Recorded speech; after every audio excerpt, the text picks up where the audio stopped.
Moins de 7 jours pour avancer vers un traité visant à mettre fin à la pollution plastique. Voilà la tâche de représentants de 175 nations réunis lundi au siège de l'UNESCO à Paris.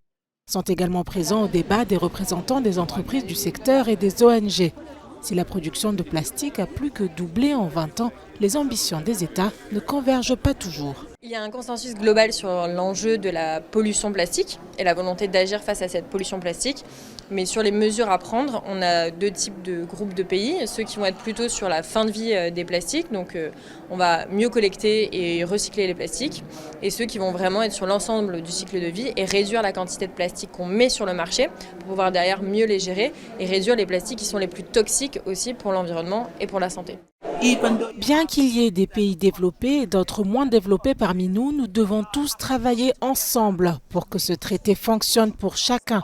Toutes les parties prenantes devraient être autorisées à participer.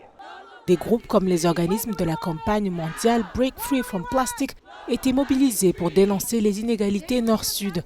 Le partage de technologies et les financements sont des enjeux majeurs. Il y a eu beaucoup de problèmes de financement pour notamment les participants des pays du Sud. Il y a beaucoup de gens qui ont dépensé énormément d'argent pour être ici, qui ont eu des gros problèmes de visa pour arriver à être ici et qui sont ici sans pouvoir accéder à ces négociations qui sont essentielles à leur survie et à la survie de la planète et des générations futures.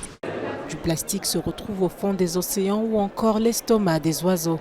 Des microplastiques ont même été détectés dans le sang et le lait maternel. Le matériau pose aussi un problème pour son rôle dans le réchauffement climatique.